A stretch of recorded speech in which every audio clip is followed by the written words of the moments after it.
one waitress, one arrogant millionaire, and a grand piano.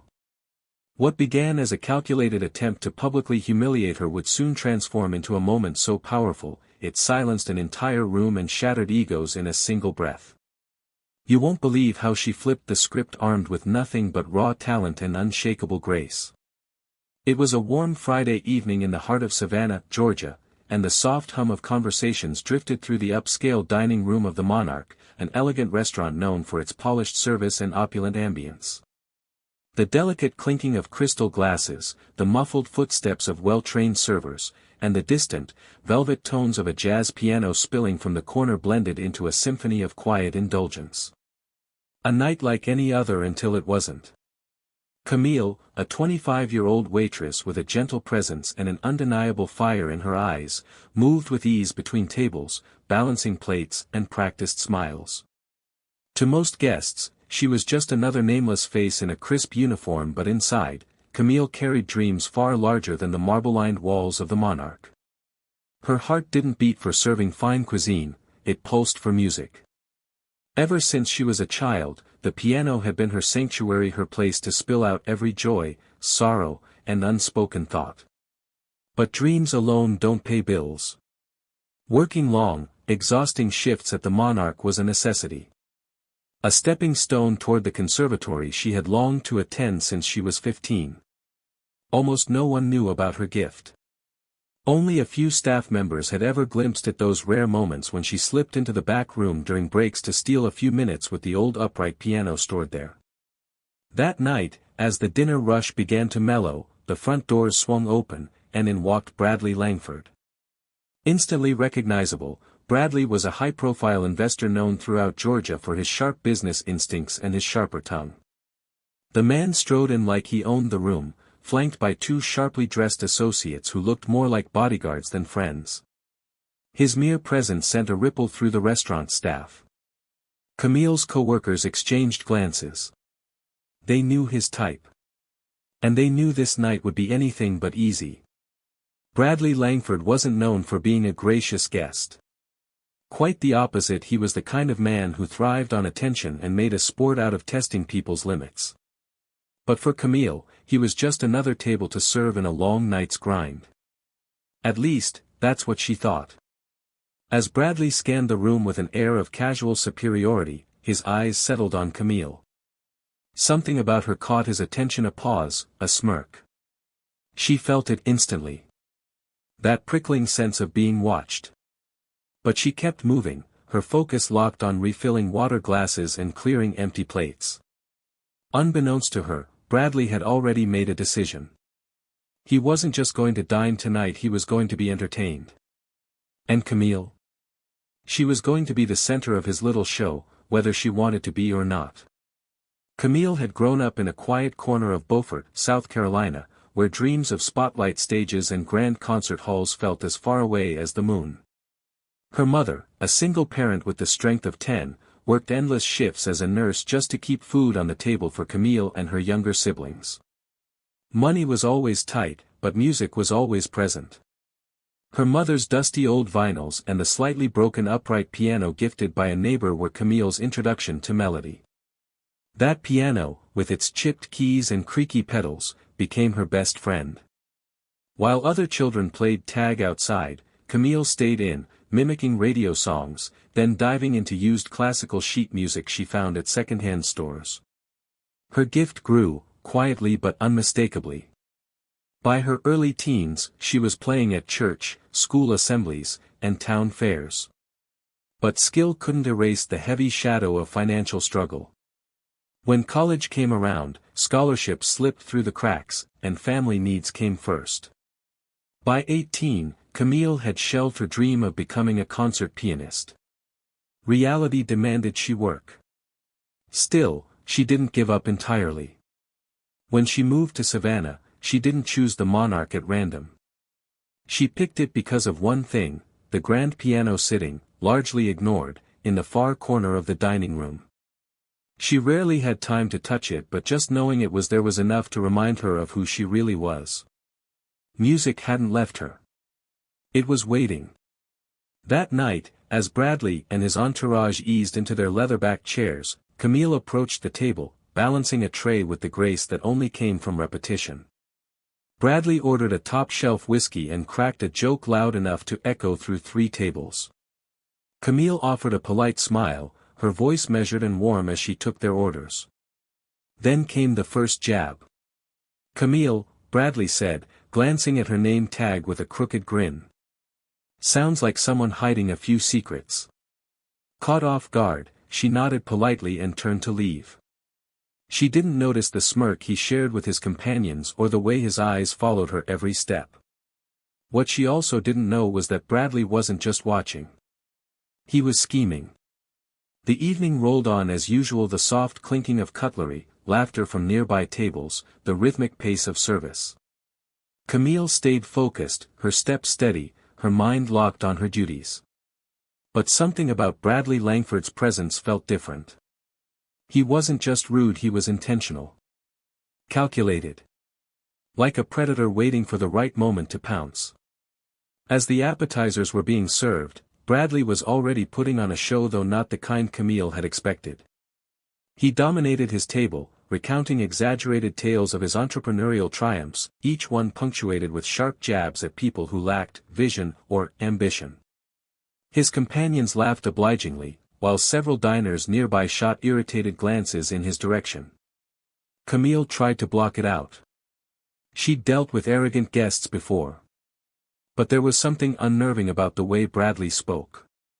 Like he was baiting someone. And when she returned with a vintage bottle of red, he struck. "So tell me, Camille," he said, his voice cutting clean through the murmur of the room, "what do you do when you're not carrying plates?" She paused, unsure if it was a genuine question or a setup. "Surely a young woman like you has dreams," he added, leaning forward just slightly. Camille hesitated, then gave a soft, careful reply. "I play piano sometimes." Bradley's eyes gleamed. A slow, calculated smile crawled across his lips. "A pianist, huh? Fascinating," he said. Then, with theatrical flair, "Why don't you give us a little performance?" Camille froze. The table quieted. Even nearby diners turned their heads, intrigued by the sudden shift in tone. "Oh, I couldn't," she said quickly, her laugh nervous. "I'm just working tonight." Bradley wasn't having it. "Nonsense," he boomed. "There's a piano right there in the corner. Give us a show. Surely a rising star like you isn't afraid of a little audience." His friends chuckled. The attention in the room turned. Eyes were now locked on Camille. Her chest tightened.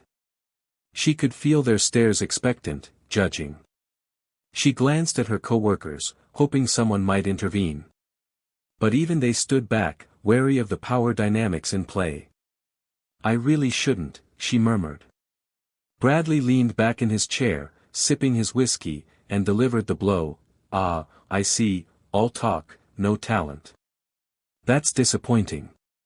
The words hit like a punch to the gut. Camille's hands curled into fists at her sides. She wasn't the type to seek confrontation, never had been.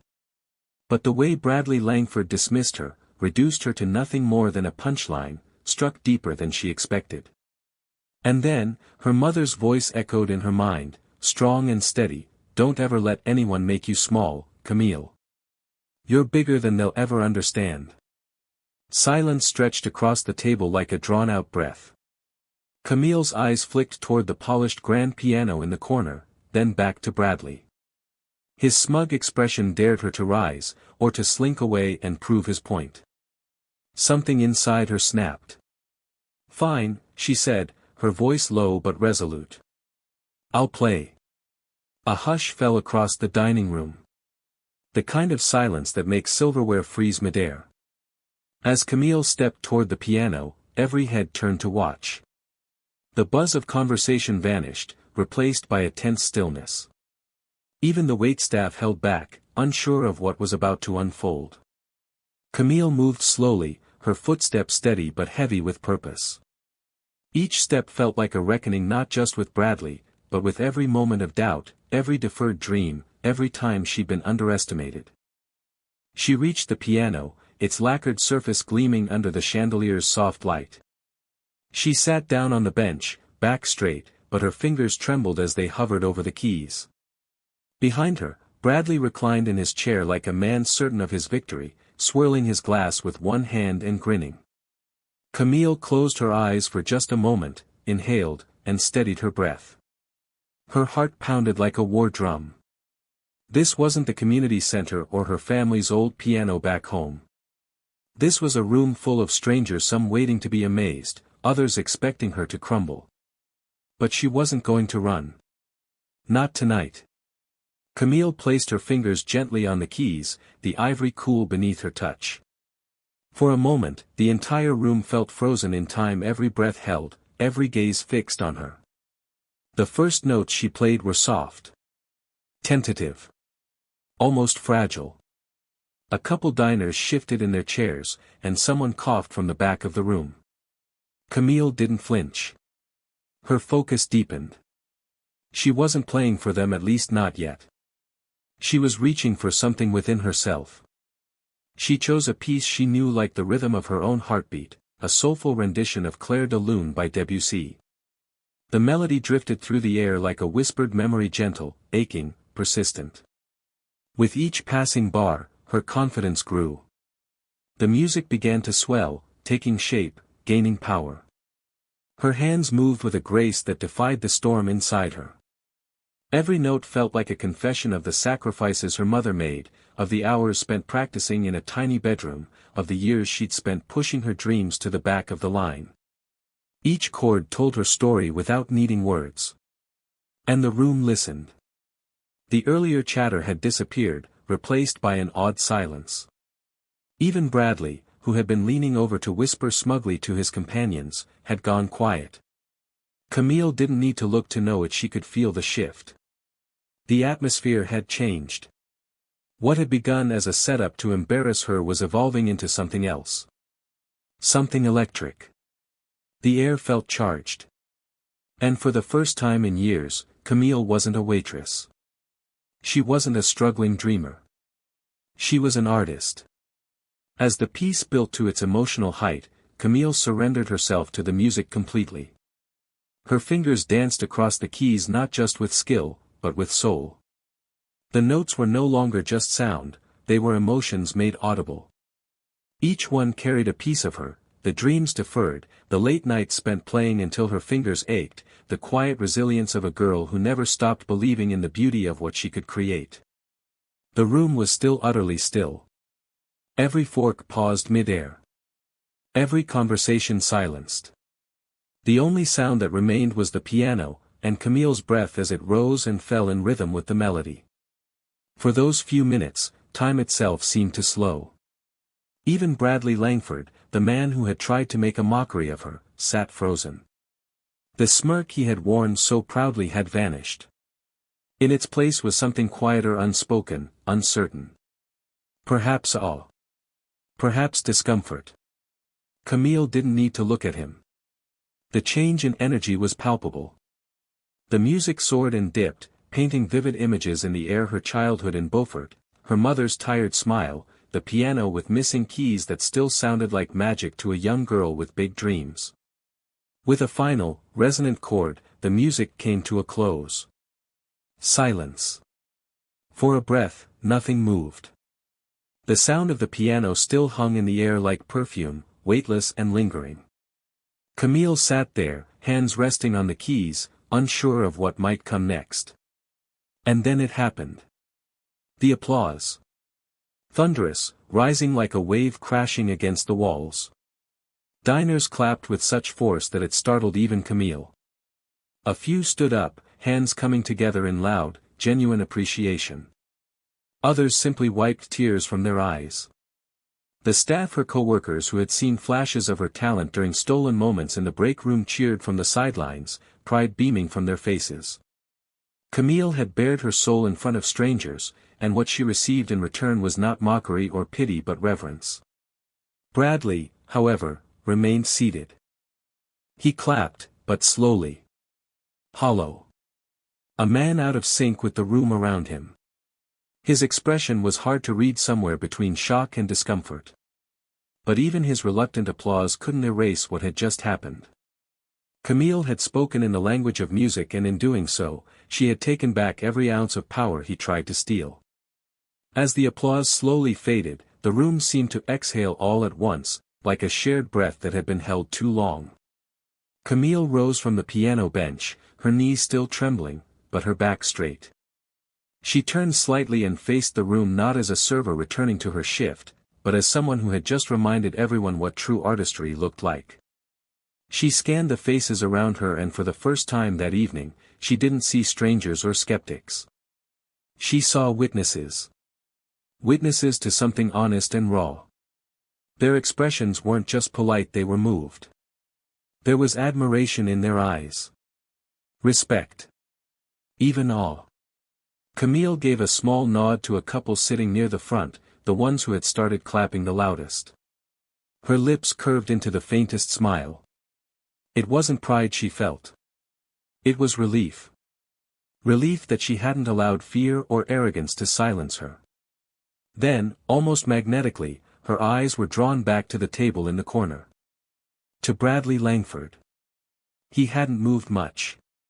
His hands were clasped in front of him on the table. Gone was the cocky grin, the casual air of someone controlling the room. In its place was a strained neutrality, as if he couldn't quite decide whether to admit his mistake or double down on it. "Well," Bradley finally said, louder than necessary, breaking the fragile hush that had lingered. "That was unexpected." He gave a short, forced chuckle, but it lacked its usual swagger. "I suppose talent really does show up in the most surprising places." The comment fell flat. A few of his companions shifted in their seats, exchanging awkward glances. No one laughed. Camille tilted her head slightly, studying him. The words were meant to be a peace offering, but they rang hollow. Laced not with humility, but with discomfort. A man trying to reassert control and failing. "Thank you," Camille replied, her tone steady, deliberate. There was no sarcasm. No venom. Just a firm boundary drawn in the sand. She wasn't about to let him reduce her moment into another joke. She had already said everything she needed to say without ever speaking. Bradley cleared his throat and reached for his drink, clearly unnerved by the weight of the room's collective attention. "You've got quite a gift," he added, this time more quietly, almost grudgingly. Camille nodded once. Her gaze unwavering. "Everyone has a gift," she said, her voice calm but purposeful. "It's how you choose to use it that matters." Again, the room stilled. The sentence wasn't shouted. It wasn't sharp. But it hit like a slow-building ripple, touching every corner of the restaurant. A truth spoken plainly, and one Bradley had no answer for. He shifted in his chair, clearly uncomfortable as the last remnants of his authority slipped through his fingers. Bradley Langford sat stiffly in his chair, his usual air of command slipping away with each second of silence that followed Camille's words. Around him, the diners gradually returned to their meals, but the energy in the room had shifted entirely. Where once there had been the hum of privilege and performance, there was now something else, something quieter, deeper. A newfound respect. Not just for the music, but for the woman who had stood tall in the face of ridicule and answered not with anger, but with brilliance. Camille stepped away from the piano, the weight of the moment slowly sinking into her chest. She didn't need validation, but it came anyway, in the form of warm glances, nods of admiration, and gentle smiles from strangers. Her co-workers greeted her with subtle gestures, soft claps, quiet cheers, and a look in their eyes that said, "We always knew." She returned to her station like a different person. Technically, she was still the same waitress. Same uniform. Same tray. Same job. But something about her posture had changed. Her chin held a little higher, her steps more grounded. She wasn't carrying plates anymore, she was carrying pride. At Bradley's table, the conversation had dulled. The entourage that once laughed freely at Camille's expense now sat in uneasy silence, avoiding her gaze. The earlier bravado that had filled their corner of the restaurant had evaporated like steam on cold glass. But Camille didn't bask in their discomfort. She simply carried on. As she refilled a glass at another table, an older woman gently touched her arm. "You were incredible," she said softly, her voice barely more than a whisper. Camille smiled, placing a coffee cup down. "Thank you. I don't think I've ever heard anything so moving," the woman added, her eyes damp. Another patron leaned over. "Keep going," he said. "You've got something special. Don't let anyone tell you otherwise." Camille nodded again, her heart fuller than it had been in years. These weren't just compliments. They were affirmations. Proof that all her quiet hours, all her invisible work, had not been for nothing. She wasn't just entertaining a room, she had awakened it. Meanwhile, Bradley Langford remained uncharacteristically quiet. As Camille approached to drop off the check, he looked up at her, his expression unreadable. Somewhere between irritation and reluctant admiration. "You've made your point," he muttered, his tone clipped. "No need to rub it in." Camille paused, her eyes meeting his with calm composure. "It was never about proving anything to you," she said, her voice steady. "I just wanted to play." There was nothing left for him to say. Bradley Langford said nothing.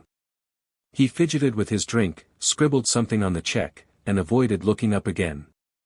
The once dominant energy he carried had fully unraveled.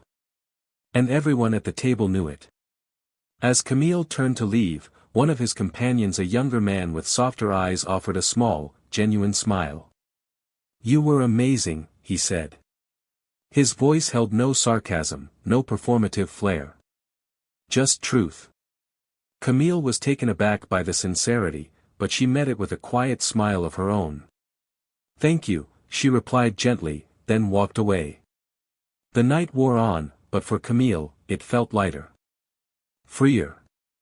Every step she took between the tables carried purpose. Confidence bloomed in her, not in some loud or flashy way, but in a grounded, soul-deep manner. She wasn't trying to prove herself anymore. She had already done that through the music, through the stillness, through the grace she chose over ego. Guests stopped her throughout the evening. Some left extra tips. Others paused just to tell her how moved they had been. One man simply placed a folded napkin on his plate with a scribbled message, "You reminded me of beauty tonight." Camille soaked it all in, not as a reward, but as affirmation. Her years of doubt, of working in the shadows of her own potential, suddenly felt worth it. When she returned to Bradley's table to collect the signed receipt, he didn't speak. He didn't need to. His silence said everything. His entourage followed him out, but this time, there was no swagger.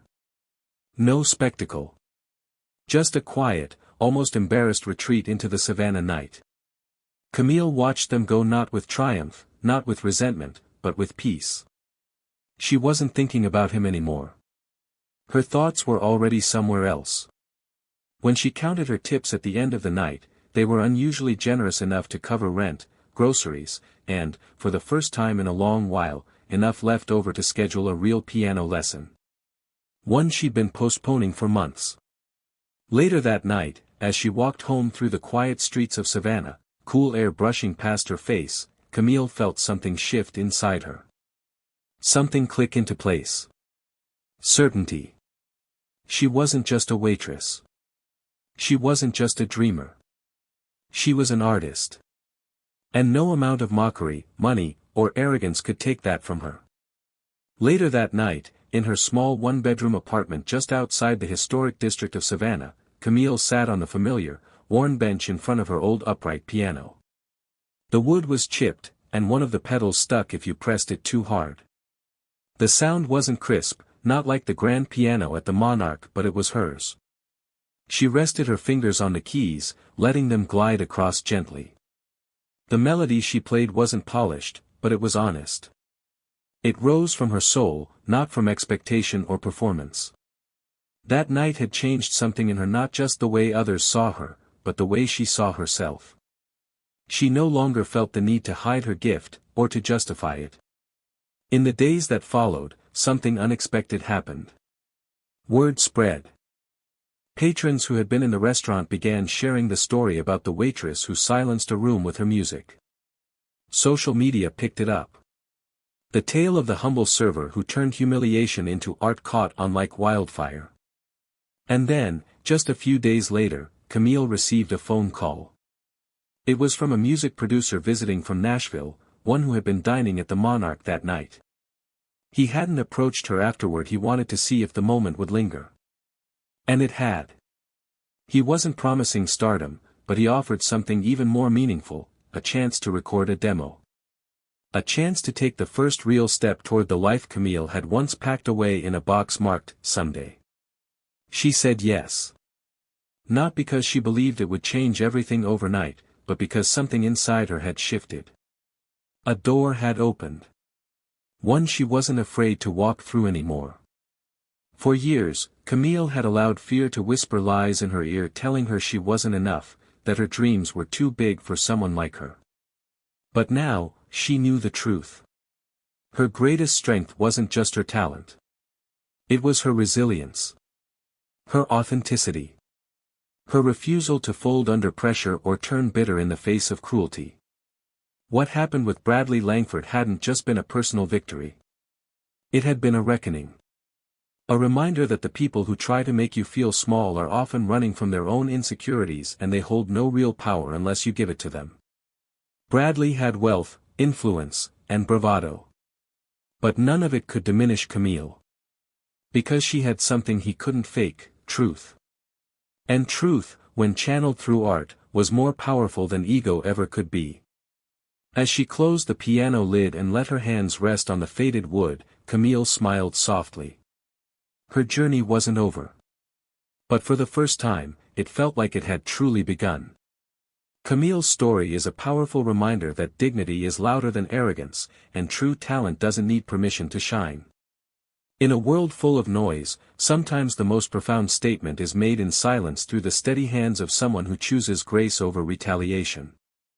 Let this be your sign, never let anyone else define your worth. Because the world doesn't get to decide who you are, you do. Thank you so much for watching and staying with Camille's journey until the end.